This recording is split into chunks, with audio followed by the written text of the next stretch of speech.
Bene data bakundwa b'umwami Yesu Kristo, mwese abakurikira izi nyigisho tubahaye ikaze mu biganiro bya Saveur Divine.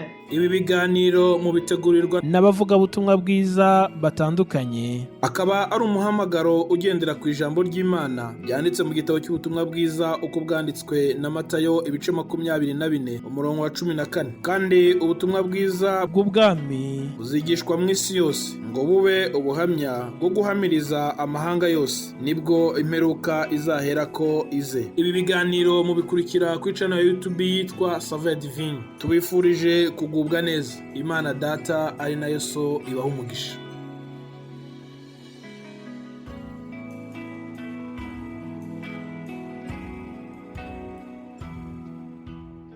Aleluya, Yesu ashimwe nshuti z'umusaraba.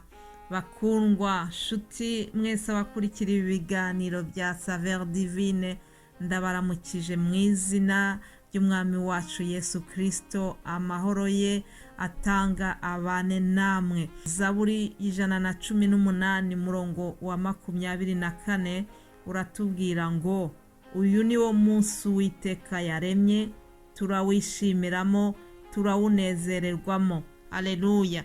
Ndagira ngo utangire uyu munsi wo kuwa mbere watura aya magambo, ushima Imana uti Mana ndagushimiye kubw'uyu munsi uturemeye. Uyu munsi wo kuwa mbere, uyu munsi dutangiye icyumweru cya gatatu cy'uku kwezi kwa mbere.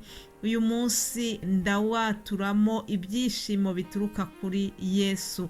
Ndakwaturiraho ibyishimo Imana itanga.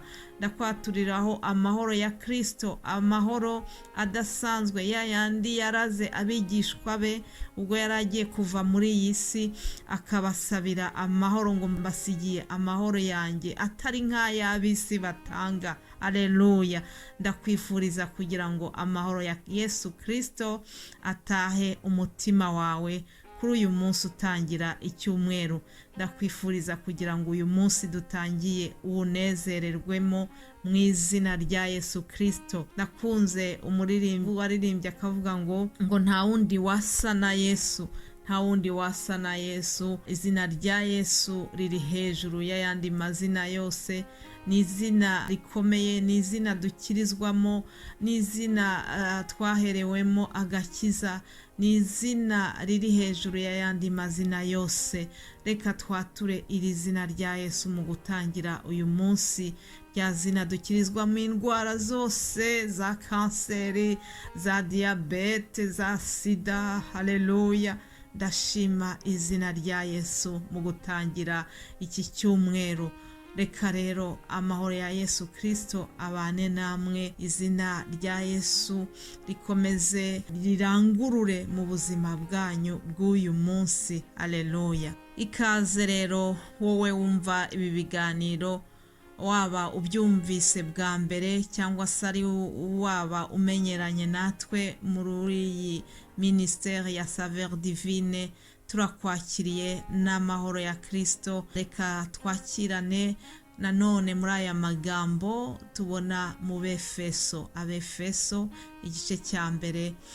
Urwandiko Paulo yandikiye Abefeso igice cya mbere ku murongo wa 2 arababwira ngo ubuntu bube muri mwe n'amahoro biva ku Mana Data wa twese no ku mwami Yesu Kristo. Imana y'umwami wacu Yesu Kristo ari nayo se ishimwe, kuko yaduhereye muri Kristo imigisha yose y'umwuka yo mu ijuru, nk'uko yadutoranirije muri we isi itararemwa, kugira ngo tube abera tutariho umugayo imbere yayo, kuko yagambiriye kera kubw'urukundo rwayo ko duhinduka abana bayo tubiheshejwe na Yesu Kristo kubw'ineza y'ubushake bwayo, kugira ngo ubuntu bwayo butagira akagero bushimwe ubwo yaduhereye mu mukunzi wayo. Imana ishimwe cyane. Ubuntu bube muri mwe n'amahoro biva ku Mana Data wa twese no ku mwami Yesu Kristo. Ibyo nanjye nibyo mbifuriza, ngo imigisha yose y'umwuka yo mu ijuru muri Yesu Kristo, ngo niho twaherewe imigisha yo mu mwuka yo mu ijuru. Hari imigisha tubonera muri Yesu Kristo, namaze kuyivugaho mu gutangira. Ndabifuriza kugira ngo iyo migisha ibagirirweho. Kandi muri iri jambo tubonyemo ngo Imana yagambiriye kuva kera kubw'urukundo rwayo ko duhinduka abana bayo tubiheshejwe na Yesu Kristo kubw'ineza y'ubushake bwayo. Aleluya. Ndashimira Yesu Kristo yuko nyuma yo kuba umwana wo kwa Rugira naje kongera kuvuka bundi bushya, nitwa umwana w'Imana. Mbese wowe wavutse bundi bushya? Yego, birasaba yuko niba utarabigira ugira iyo experience yo kuvuka bundi bushya, ukabyarwa n'umwuka wera, ukaba umwana w'Imana. Twabyawe kubw'inyama n'amaraso, kubw'umubiri, ariko ni byiza yuko twongera no kuvuka mu mwuka tukitwa abana b'Imana. Imwe mu ntego nyinshi z'iki kiganiro z'uyu muhamagaro wa Saveur Divine, imwe muri izo ntego ni yuko umukristo ava ku kigero gisanzwe cyo kwitwa umukristo akajya ku rundi rwego rwo kwitwa umwana w'Imana. Aleluya. Rero ndabifuriza kugira ngo niba ibyo ngibyo bitarababaho, mushakishe kwitwa abana b'Imana. Aleluya. Ubutumwa bwa Yohana igice cya mbere umurongo wa 12 tubona uburyo umuntu yitwa umwana w'Imana. Duhereye ku murongo wa 10 ngo yari mu isi ndetse niwe wayiremye, nyamara ab'isi ntibamumenya. Ahangaha Yohana yavugaga Yesu yaje mu bye, ariko abe ntibamwemera. Yesu ari we jambo ngo yaje mube, aza mu isi, ariko abe ntibamwemera. None umurongo wa 12 urakomeye, niwo nari nshatse kubabwira. Aravuga ngo icyakora abamwemeye bose bakizera izina rye, yabahaye ubushobozi bwo kuba abana b'Imana. Haleluya. Mbese wowe wari waba umwana w'Imana? Icyampa kugira ngo amagambo wumvira muri ibi biganiro atume ufata icyemezo. Niba uri umuntu usanzwe, niba uri umuntu utarasobanukirwa iby'ukuntu umuntu aba umwana w'Imana, igihe kimwe Mwuka Wera azagukoreho, nawe ushakishe kuba umwana w'Imana. Abamwemeye bose bakizera izina rye. Ndakwifuriza kwizera izina rya Yesu kugira ngo nawe uhabwe iyo stati nziza yo kwitwa umwana w'Imana. Imana ishimwe. Umwanya uranshiranye, ariko sinagenda ntabahaye umutwe w'ijambo tuzakurikira muri iki cyumweru gitangiye.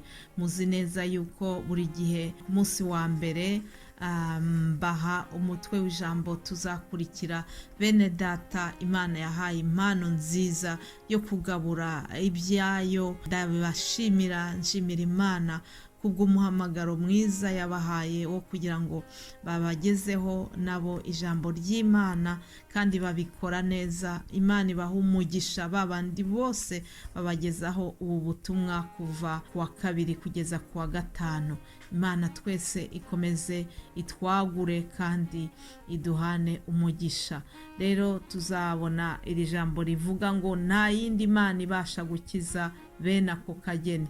Imana yacu ni Imana ihambaye. Uyu nguyu ni umwami Nebukadinezari yiyamiriye amaze kubona uburyo Imana ya Sadraki na Meshaki na Abednego ibakijije. Ariyamira ati ya Mana yabo ntabwo isanzwe, ndetse ahita atanga itegeko ngo abo mu gihugu cyose basenge iyo Mana, kuko yari amaze kubona yuko ari Imana ikomeye, Imana iri hejuru y'ibyiyita Imana byose. Haleluya. Ndasaba kugira ngo Imana twakurikiye igendere muri twe, Imana twakurikiye ibagirire neza kandi ibakoreshe iby'ubutwari.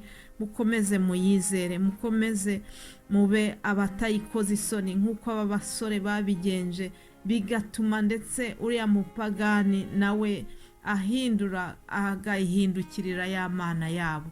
Imana ibafashe. reka rero turangize iri jambo dusenga. Mana data wa twese wo mu ijuru, ndagushimiye cyane, ndagushimiye kubw'uyu munsi waturemeye, kandi ndakomeza kwatura yuko turi bunezererwemo.